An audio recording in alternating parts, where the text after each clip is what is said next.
Sejam bem-vindos a uma conversa sobre livros. Hoje vamos conversar com um amigo do Jornal do Centro, alguém que escreve regularmente para o Jornal do Centro, Jorge Marques. Jorge, bem-vindo. Sinfonia Obrigado. dos Sentidos. No prefácio assinado por Ana Maria Oliveira, é dito que este é o livro dos livros de Jorge Marques. Eu não sei se é, porque o Jorge surpreende-nos sempre, e se calhar virá ainda o livro dos livros dos livros. Mas eu já li vários livros seus, e este eu tive a sensação como leitor que a pena, aquele conceito de pena, do desbravar as letras, fugiu-lhe da mão. Portanto, havia um objetivo, mas ia crescendo. Era uma história que lhe não parecia quase exausto a escrita, aquela vontade de transmitir alguma coisa. Foi isso? Foi, independentemente da gente pensar que cada livro que escreve vai escrever melhor e que nunca é o livro, há de ser sempre o outro livro. Este livro foi bem conseguido porque o tema em si era rico e porque eu continuo a dizer que os lugares de facto excitam a imaginação e, portanto, este foi passado em lugares muito bonitos, em lugares muito interessantes. E, portanto, foi muito emocional, digamos, foi muito emocional. Porque é um tema que eu já venho pensando nele há muito tempo. Aliás, repare, há aí uma história, este livro começa há 20 anos, daquela experiência do meu amigo que quis fazer uma pousada para ensinar os 5 sentidos, isso aconteceu há 20 anos, isto foi real, está a ver? E, portanto, era uma coisa que estava em ebulição, e um dia eu chego ao Brasil, encontro uma jornalista inglesa que anda à procura de toda a investigação que foi feita sobre os sentidos. E quando eu lhe falava nos 5 sentidos, ela dizia assim, mas eu já vou em 32. Pronto, e aí foi o gatilho, digamos, que explodiu um bocado para este livro, e no fundo. E a própria ideia da sinfonia é um bocado isto. Eu parto de um quinteto e depois chega uma grande orquestra, e portanto é esta ideia, não é? Mas é um tema que vai às nossas entranhas, é um tema que nos ajuda a descobrir, não é? É o sentir, repara, acho que o sentir é uma coisa de qual nós andamos muito a fugir, percebe? Preferimos, penso que a certa altura eu falo aí no livro, e tenho ouvido isto de algumas pessoas dizer assim, sexo é bom, mas o amor não, porque faz sofrer. E, portanto, as pessoas fogem muito ao sentir, desviam-se de passeio, cada vez que o sentir vem em frente, mudam de passeio. E, portanto, nós temos uma deficiência grave, digamos, desta ideia de sentir, percebe? E, portanto, sentir e de ser empáticos, talvez, não? Para ser empático é preciso a gente sentir primeiro, não é? Este é o problema, e portanto muito do problema da empatia hoje vai porque já não há fonte, não temos a fonte para transmitir ao outro. Também é uma questão que eu falo aí muito também falo muito no livro.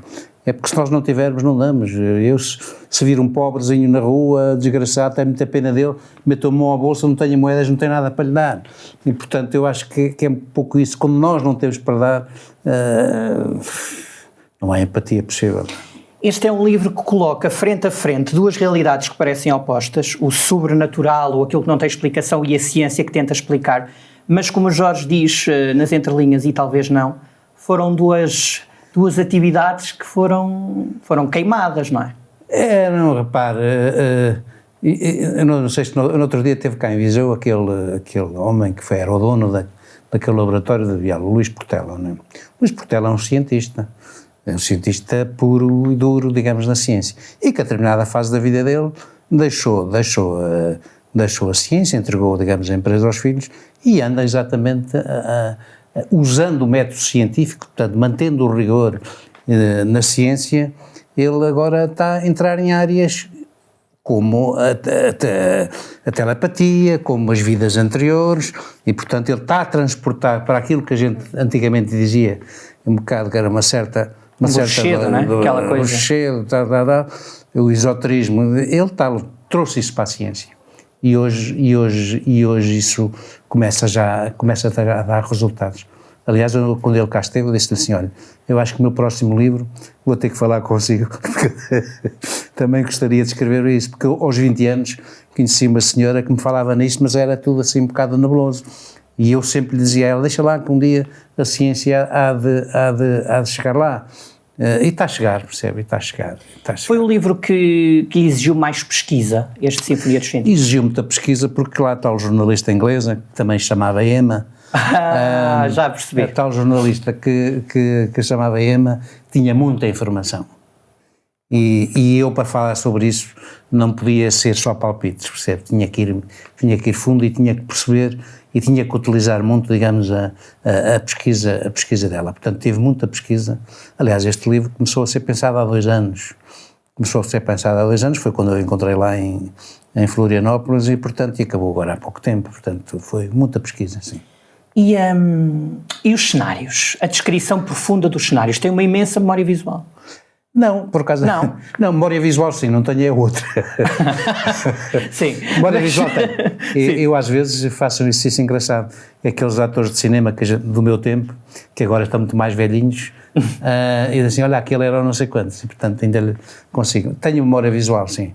Memória visual forte, porque os cenários também eram muito fortes. A Amazónia é impossível a gente estar lá e não trazer isso dentro de si, um bocadinho da Amazónia anda dentro de mim, Florianópolis, todas aquelas ilhas, a ilha, aquele mar e aquelas coisas todas, não, aquilo entra, fica na memória, portanto aquilo é muito marcante na memória e portanto eu é só ir carregar lá na tecla e portanto é que todas aquelas coisas acabam por aparecer, portanto são cenários muito bonitos de facto.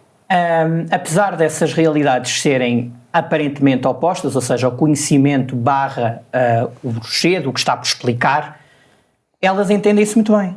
Tanto a Tristesse como a Emma. É, porque são o protótipo de 2 mulheres livres, percebe? 2 mulheres que eu chamo de Lili, a história da Lili, porque de facto e aquilo é bíblico, está no Gênesis, aquela história da Lili, e portanto que a primeira mulher teria sido uma mulher livre e por ser livre é que se foi embora do paraíso. Eu penso que, repara, hoje a grande questão, quer de homens, quer de mulheres, é esse direito à liberdade de cada um, percebe? Acho que hoje não há amor, não há relação, se não houver uma grande liberdade. E elas eram 2 mulheres muito livres, muito afirmativas e que sabiam exatamente o que é que queriam. Tinham uma história e, portanto, entendiam-se bem por aí, digamos, como 2 mulheres com grande liberdade, percebe? E esta Tristesse inspirou-se em alguém para escrever? A Tristesse foi uma coisa muito engraçada. Eu um dia estava no YouTube a ouvir o Chopin, que é o meu músico de excelência, o meu amigo, companheiro de muitas noites, e a certa altura, portanto, como você sabe, o YouTube salta-me coisas. De repente vi alguém a dançar o tango ao som da Tristesse, e assim, olha, está aqui uma imagem. Eu estava a escrever o livro, disse, olha, aqui está uma personagem engraçada, pá, que eu vou pegar nela e vou arranjar aqui uma figura que é Tristesse. Foi aí que nasceu. E deu-lhe uma componente quase mística. Mística, porque a história do tango é muito engraçada, é muito parecido com o fado. A história do tango, a forma de nascer, aquela mistura das pessoas todas, os ambientes da prostituição, todas aquelas coisas todas, a mistura de povos, e portanto o tango tem também uma história muito, muito forte, percebe? E portanto, e aquela história das polonesas, daquela imigração, daquilo tudo, e portanto tudo aquilo também é muito intenso, percebe? E, portanto, é fácil nascer uma história à volta do tango. A Tristesse era uma mulher livre, independente. Era uma mulher livre e que não fazia concessões. Sim, o que tinha a dizer disso. O que não fazia concessões nem com o corpo dela, nem com a palavra, nem com a vida dela. E, portanto, era uma mulher, digamos, fantástica. Portanto, essa não é real, essa foi uma invenção. Mas conheci outras pessoas assim. A Emma já era diferente. Mas eu gosto das... Você disse que era a pessoa que podia ser amiga. Sim, disse num post. E era fácil gostar daquela mulher. Eu acho que sim. Mas tal como no tango, será sempre ela a despedir-nos, percebe? Será sempre ela a despedir o homem e nunca nós a despedir a ela, percebe? Sim, de dona de si, não é? Sim, da sua própria vontade. Ela será sempre ela e, portanto, independente. É uma coisa curiosa, repara, que eu às vezes tenho-me interrogado, que é A forma segura de um homem ser feliz é encontrar uma mulher que já era feliz antes de o conhecer e que será feliz depois de ele se ir embora. Está a ver? Essa essência da felicidade, portanto, essa força da mulher, da felicidade, ela é feliz por si, não precisa de mais nada. Portanto, só o homem é apenas um complemento dessa felicidade. Eu gosto de explorar esse tipo de figura. Foi isso que eu quis explorar um bocado na Tristeza. E na Emma? Que lado é que lhe quis dar? A Emma, digamos, é a pessoa que, tendo nascido muito bem, tendo frequentado as universidades do mundo, digamos, mantém também essa ideia de liberdade. Repara que aquele casamento, que também é verdade esse casamento, amor a mais, percebe? Nem um nem outro faziam nada porque o amor era tão intenso e, portanto, e quando ela se solta disso, e começa a trabalhar, e começa a investigar, e começa a viver de outra maneira, e sempre uma pessoa simples, de grande humildade, portanto, mostrando que as pessoas com um certo estatuto de dinheiro, de vida, podem ser humildes, porque a humildade, há tempos alguém me dizia, deu-me uma definição de humildade que eu acho o máximo. A humildade é a autoestima inteligente. É quando tu já te conheces tão bem, já gostas tanto de ti, não tens que mostrar nada. Tu tens é que deixar brilhar os outros e não seres tu a brilhar. E, portanto, esta ideia de humildade para mim também marca-me também muito. Portanto. Sem querermos desvendar o livro e avisar já que o final é arrebatador. Eu acabei o livro às 2 da manhã e só me apetecia ligar ao Jorge porque é que fez isto. Mas, e não vou dizer mais nada, mas há aqui uma outra personagem que é o Thomas. O Thomas que é um empático, não é? É o empático desta história toda. O Thomas é o homem que torna possível as coisas. Sabe que aquela parte do Brasil, sobretudo Florianópolis, a cultura está muito marcada pelos açorianos. É incrível aqui. Sim. É uma coisa incrível, percebe? Os lugares todos... chegaram alemães, chegaram italianos, mas beberam sempre um pouco daquela cultura açoriana. O Thomas é uma figura que aparece, e que aparecem lá muitos Thomas, percebe? De gente que o avô contava histórias, que emigraram para os Estados Unidos, os açorianos, como sabe, foram muito para os Estados Unidos, e que ficam com as histórias dos avós.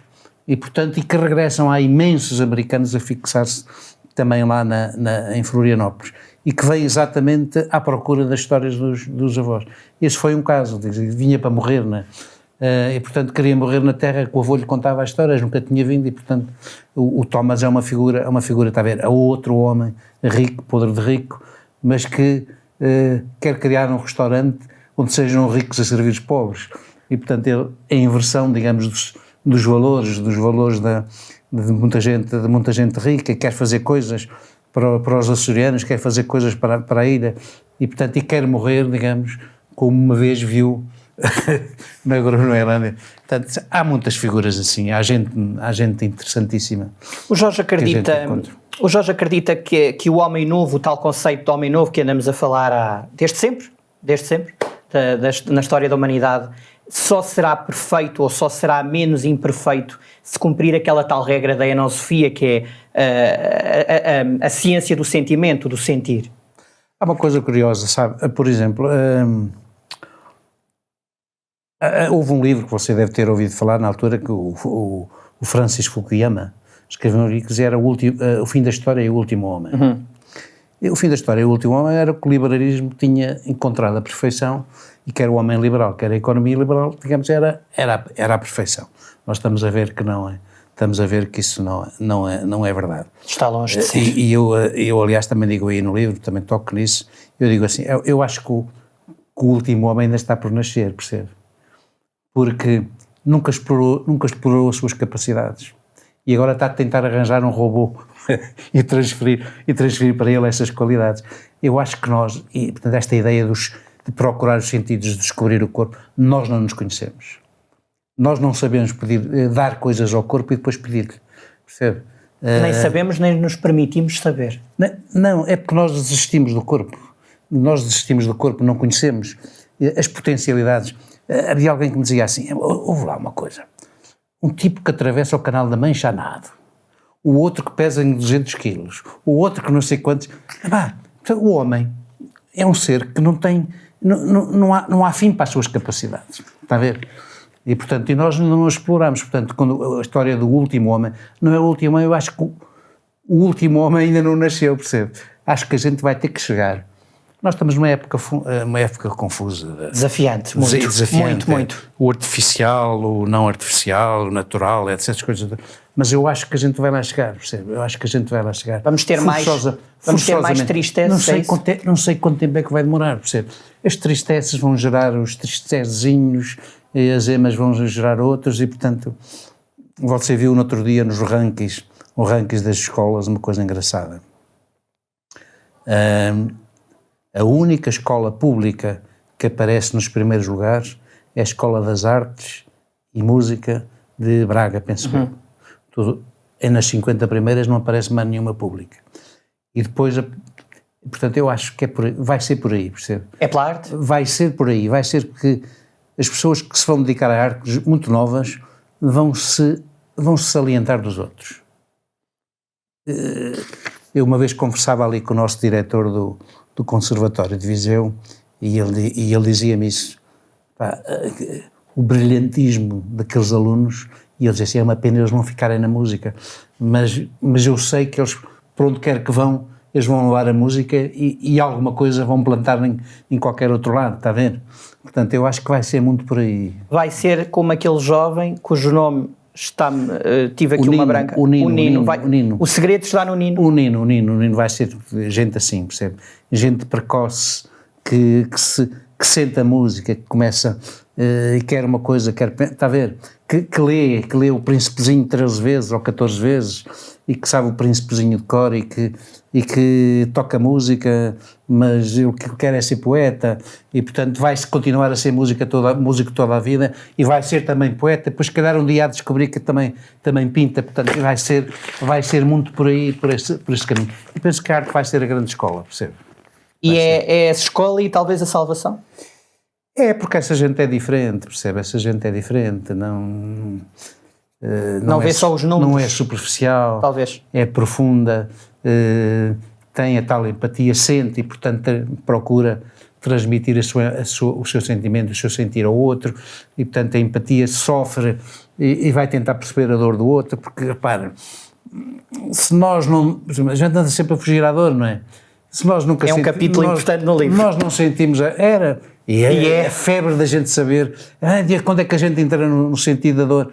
Se nós não sentimos a dor, nunca vamos perceber a dor do outro, percebe? Não podemos fugir a isso. Eu penso que o livro tem essa mensagem forte do sentir. E estou muito contente que o tema não caia, percebe? Já falei com alguns professores aqui das escolas de Viseu, que se fale nisso, que se lê por lá e que se converse sobre isso. Portanto, não é um livro para morrer, eu não quero que este livro morra assim, portanto, eu quero que aconteça alguma coisa. Este livro é para fazer acontecer alguma coisa. Se conseguir, muito bem, eu farei tudo por isso. Se não, olhe, paciência. Não, este livro tem mesmo todas as condições para ficar, porque é um livro que, voltando à questão daquela dicotomia que parece quase inconciliável, do conhecimento científico, do conhecimento comprovado de Estado, há o outro conhecimento, há o conhecimento dos sentidos, do sentimento, do oculto até. E este livro cria pontos, que é possível fazer. É. Isto é um construtor de pontos, este livro. Aliás, lá em Florianópolis já existe lá uma clínica onde se cura as pessoas que têm aquelas doenças degenerativas já através da espiritualidade, portanto. E a regra é simples. Não faz passar a dor, mas aprende-nos a viver com a dor, percebe? Aprendemos a viver com a dor. E a aprendizagem pela dor é uma aprendizagem muito forte, percebe? A dor é algo que pessoalmente o atormenta? Não, repare, por acaso agora, ultimamente sim. Por causa das... Há a questão da dor física, mas eu acho que pior que a dor física é outra, percebe? Aquela dor da alma, não é? Aquela dor que a gente não sabe como é que há de curar e não cura de maneira nenhuma, percebe? A outra vai ao médico, arranja umas coisas e tal, vai melhorando e tal. Mas aquela dor profunda que a gente às vezes não... E nunca confundir dor com tristeza, está a ver? Porque a tristeza... A Dolores e a tristeza, não é? A Dolores, exatamente. Essa cena acho perfeita. Porque, repara, a tristeza, se você for aos grandes escritores, aos grandes músicos, aos grandes pintores, era tudo gente triste. E, portanto, sem essa tristeza a gente não tinha... A começar na nossa Amália, não é? Não tinha essas obras de arte magníficas. Portanto, a tristeza é o grande produtor, digamos, de grandes obras de arte. E, portanto, nós temos que estar gratos à tristeza. Porque é sobre a tristeza que, lá está, que se constrói, que se edifica. Não? É porque a tristeza obriga-nos a não encontro connosco, percebe? Eu acho que a gente foge, andamos o tempo todo a fugir de nós, percebe? E a tristeza obriga-nos a parar, a interiorizar as coisas mais e tal, e portanto a fugir um bocadinho da confusão, a estar mais tempo, mais vezes sozinho. A questão da solidão e de estar sozinho não é a mesma coisa, e portanto acho que isso nos ajuda a estar mais junto de nós mesmos, percebe? Este livro, as ideias, foi escrevendo, imagine, surge-lhe uma ideia, aponta, escreve em casa, como é que concretamente este livro? Este livro nasce, portanto, de há 20 anos, percebe? Essa primeira experiência, e do confronto agora, 20 anos depois, a dizer que já vou nos 32 e já não são 5, portanto, primeira coisa, assim, e a primeira imagem que me veio muitas imagens musicais, e a primeira imagem musical era esta, espera aí, eu parto de um quinteto e vou parar a uma grande orquestra. Portanto, é daí Sinfonia dos Sentidos, nasce daí. E depois, repare, portanto, esta era a ideia básica. E depois começa-se a escrever. Sabe que há uma coisa que as pessoas... é estranho, mas é assim que eu faço. Eu, à medida que vou escrevendo, durmo com aquilo que eu escrevi naquele dia. E todos os dias de manhã eu acordo com uma ideia, percebe? E vou logo a correr. Para ver se não a perde. Para não a perder. Eu vou tomar a nota e tal. E, portanto, já tenho para o dia, está a ver? Eu, na primeira meia hora em que acordo, tomo um pequeno almoço, aquelas coisas todas, eu vou, até mesmo sem ser os livros, os artigos e outras coisas assim, é naquela primeira hora do dia que as ideias me surgem, acordo com aquela ideia. E, portanto, este livro é alimentado assim. E depois, a certa altura, assim, espera aí, mas não tens que ir à procura disto, e depois, então eu tenho que ir pesquisar. Mas a ideia, digamos, a coluna vertebral do livro, nasce-me assim dessa... Se quiser que eu seguro. Lá está, o livro tem vida, Mas, Jorge, este livro, voltando à questão da pesquisa, e parece que estamos a desvalorizar e passámos para os sentidos, mas exigiu muita pesquisa. Exigiu muita pesquisa. É importante dizer que isto é quase um tratado dos sentidos. Não, aliás, tem uma explicação científica. Quando o livro foi apresentado, dizia que isto era um misto de ficção e de ensaio. Ficção, romance e de ensaio. Portanto, tem aqui uma parte de ensaio. Mas isto também é propositado, portanto, porque eu não podia falar nisto assim de uma forma leve, e, portanto, se fosse uma forma leve, ninguém levava a sério. Portanto, era preciso marcar que isto já existe e quem quiser ir à procura, pode ir à procura, está a ver? E é isso que eu tenho estado a transmitir nos vários fóruns onde tenho estado para falar do livro. Portanto, era importante dizer assim, não, espera aí, isto é ciência. Isto já é ciência. Há uma coisa engraçada que eu, há uns anos atrás, que eu tive que escrever um livro que falava sobre a era conceitual. O que é a era conceitual? Na era conceitual dizia-se assim, o cérebro, a melhor forma do cérebro receber a coisa é através das histórias. Portanto, eu também quis contar histórias da ciência, está a ver? Tinha que arranjar uma forma de contar isto como se fosse uma história. A matemática, se calhar, precisa de uma história, percebe? Se calhar, muita da dificuldade da matemática tem a ver do professor já ser um matemático e não estar, digamos, virado para o lado da história. No outro dia havia um professor, a propósito deste ranking, que dizia assim, mas a matemática é que distingue os alunos. Mas a matemática não é matemática. Para a matemática, ele dizia assim, a matemática é fácil. O problema é as pessoas entenderem o enunciado. Interpretar, percebe? E, portanto, aí já não é matemática, está a ver? Aí já é o professor devia ter contado uma história. Se calhar na 4ª classe a matemática devia ser aprendida com histórias e, portanto, o que eu quis também fazer neste livro era contar ciência, metendo uma história pelo meio, de maneira que a coisa fosse leve, mas que marcasse, digamos, um caminho da ciência. E já me conhecem, não faço jeito e reconheço que, de facto, é um livro, é um tratado, vale mesmo a pena. Jorge, é a pergunta que toda a gente lhe faz, e o próximo? É aquela pressãozinha que nós encontramos várias vezes na rua e eu faço-lhe sempre a pergunta, quando é que vem outro? Não, há de vir, percebe? Ainda hoje de manhã estava a pensar numa coisa que era assim, eu acho que o livro é a mesma história comparado com o filhote, não é? Ele não nasce na barriga, nasce na cabeça, vai nascendo na cabeça e depois as mãos é que o conduzem. E, portanto, ele está numa fase ainda de gatinhar, percebe? Eu penso que a partir de outubro, quando eu terei um encontro onde o livro será um tema forte sobre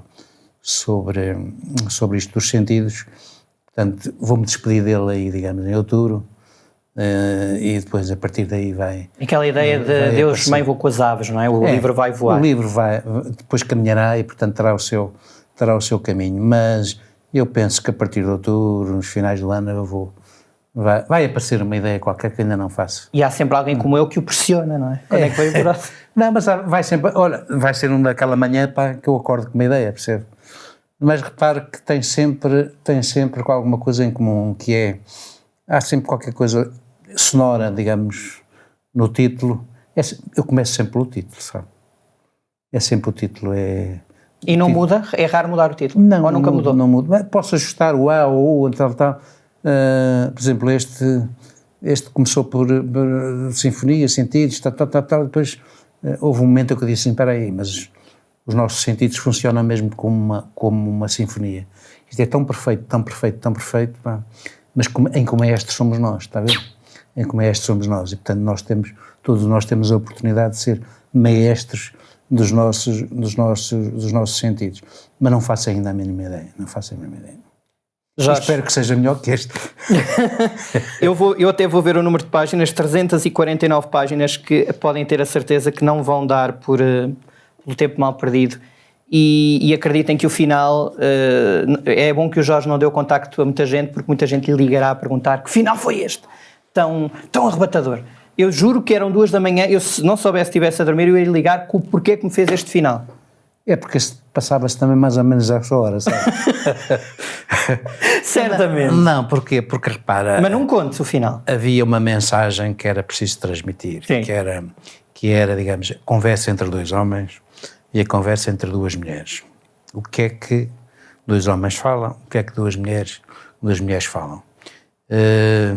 E a forma livre como 2 mulheres falam do amor, digamos, e das suas vidas amorosas, e como os homens também se libertam, digamos, portanto era importante, digamos, já que eles foram os 4 personagens que nós tivemos, digamos, na maior parte da história, era importante dar-lhes um final assim, e foi. Um final assim, e que foi um final libertador, você repara, e deixou em aberto uma ideia da telepatia, porque a telepatia já é ciência hoje. Jorge, muito obrigado. Obrigado por este bocadinho. Obrigado a todos. Continuo. E enfim, olha, é um obrigado para sempre, porque este livro é um tratado de como nos percebermos. Jorge, bem-aja, continua a escrever para os 900 com a sua assertividade. Até à próxima. Nisto sou livre. Jorge, obrigado. O abraço de sempre. Tá, obrigado. E até breve. Obrigado e até breve. Obrigado.